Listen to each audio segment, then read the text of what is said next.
uma iniciativa conjunta das Nações Unidas em Moçambique. E como você pode ver aí o título, Pobreza Infantil e Disparidades em Moçambique 2010. Temos conosco a doutora Natália Adler, que é especialista em gestão de conhecimento do UNICEF. Bom dia, bem-vinda. Bom dia, obrigada por estar aqui. Ora, muito bem, vamos então falar do estudo e, para começar, perguntar em que é que se consubstancia esta obra? Bom, o estudo Pobreza Infantil e Disparidades tem dois objetivos básicos. Em primeiro lugar, nós estamos tentando dar um aspecto mais multidimensional da pobreza na infância. E, em contrapartida, nós estamos tentando ver também o nível de progressos e desafios na implementação dos direitos da criança em Moçambique, tendo em conta os inquéritos estatísticos mais recentes, que foi de 2003, comparado com o de 2008, que é o inquérito de indicadores múltiplos. O que isso significa na prática? Bom, em primeiro lugar, nós percebemos que o governo publicou no ano passado o estudo, uma avaliação nacional da pobreza, onde se verificou que 55% da população de Moçambique está vivendo abaixo da linha de pobreza, com cerca de 18 meticais por dia ou $0,5 americano. Esse resultado foi obtido com base numa metodologia para se medir a pobreza com base no consumo. Só que com toda a metodologia de medição de pobreza há limitações. Uma delas, nesse caso, é que se olha para o agregado familiar. A gente não percebe o que está acontecendo dentro desse agregado familiar, em particular com as crianças. Então, nós utilizamos uma outra metodologia, que é a metodologia das privações severas, que foi desenvolvida pela Universidade de Bristol, na Inglaterra, onde se mede o acesso das crianças aos serviços sociais básicos. Por que isso? Porque o que a gente está querendo alcançar com isso? Nós estamos querendo medir até que ponto as crianças podem acessar esses serviços para que elas mesmas tenham a condição de investir no seu capital humano para daqui a um tempo se tornarem adultos produtivos de amanhã. Então, é preciso estudar a realidade para poder perceber e saber como solucionar os problemas que existem. Exato, isso por parte da infância e também fazendo esse retrato dos avanços e dos progressos, mas também com os desafios dos indicadores sociais mais importantes. Que constrangimentos existem na realização dos direitos da criança? Nós sabemos que o governo moçambicano mostrou um grande empenho, uma grande preocupação na realização dos direitos da criança ao ratificar em 94 a Convenção sobre os Direitos da Criança. Mas há grandes constrangimentos na sua efetivação, na sua realização. Sim, acho que em primeiro lugar é importante laudar os esforços do governo, dos parceiros, da sociedade civil, porque nesse período entre 2003 e 2008 houveram muitos progressos. Em todos os indicadores sociais, basicamente houve ou um aumento, no caso da educação, aumento da taxa líquida de frequência no ensino primário, redução da taxa de mortalidade, em várias áreas. Só que um dos obstáculos maiores que nós percebemos é que, ao mesmo tempo que houve esse progresso ao nível nacional, quando nós olhamos um pouquinho de cuidado para as diferentes regiões do país, nós vemos que as disparidades ainda são muito marcantes. Muito bem, os direitos e necessidades das crianças são, obviamente, diferentes dos direitos e necessidades dos adultos, não é?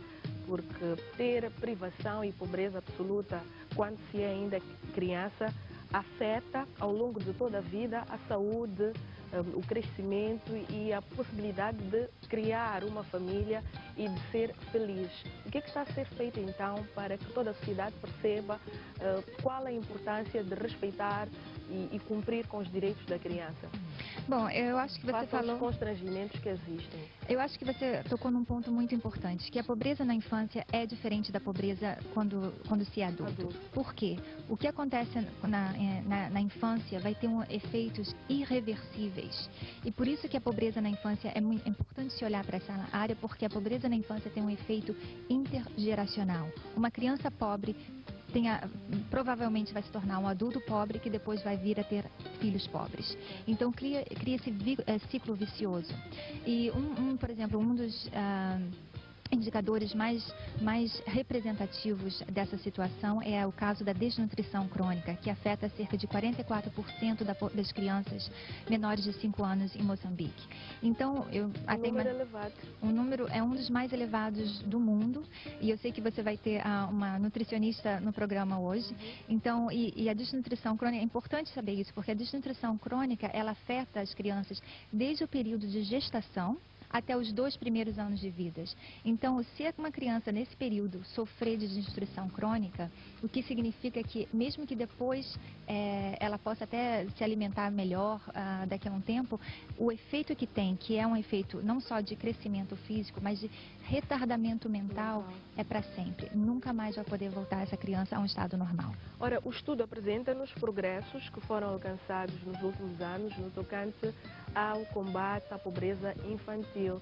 Que progressos são esses? Bom, novamente, usando aquela metodologia das privações severas, nós percebemos que houve uma redução da pobreza infantil entre 2003 e 2008.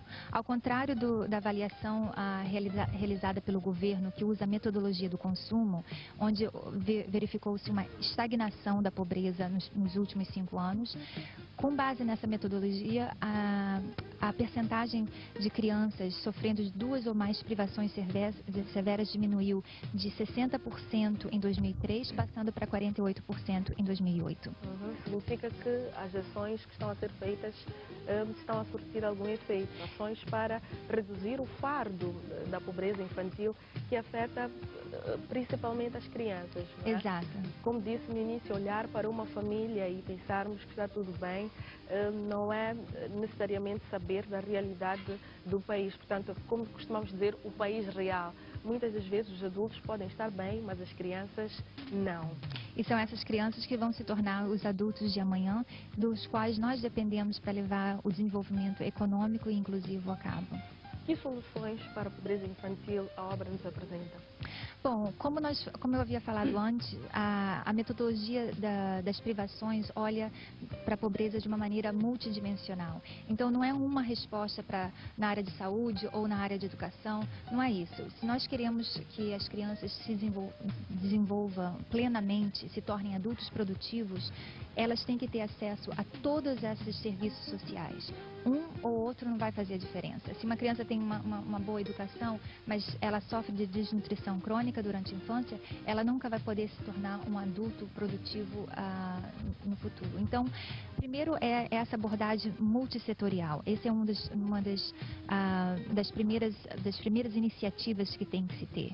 Outro é olhar também para as disparidades. Não adianta nada só se olhar para essas estatísticas a nível nacional, se, por exemplo, o que acontece na província da Zambésia ainda não equipara ao que está acontecendo na cidade de Maputo, por exemplo. Portanto, e nós sabemos que há grandes disparidades entre as províncias no tocante à pobreza, no acesso à educação, portanto, aos serviços básicos, não é? Há grandes disparidades. Qual é a situação atual? Bom, depende do indicador que você utiliza. Em relação à taxa de mortalidade das crianças menores de 5 anos, por exemplo, nós sabemos que a província da Zambésia tem a taxa mais alta de mortalidade, que na verdade é o dobro da taxa de mortalidade infanto-juvenil da província de Maputo, por exemplo. Cabo Delgado, por exemplo, tem 60% das suas crianças sofrendo de desnutrição crônica, enquanto esse número reduz para 25% em Maputo cidade. Na área, por exemplo, de registro de nascimento, nós sabemos que apenas 11% das crianças têm o seu nascimento registrado, comparado com Maputo cidade, que chega a cerca de 47%. E por aí afora.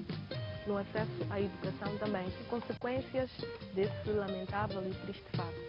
Bom, em termos ao acesso à educação, novamente nós vemos disparidades regionais, com Maputo cidade com cerca de 94% de taxa de frequência líquida no ensino primário, comparado, por exemplo, com Sofala, que é por volta de 74%.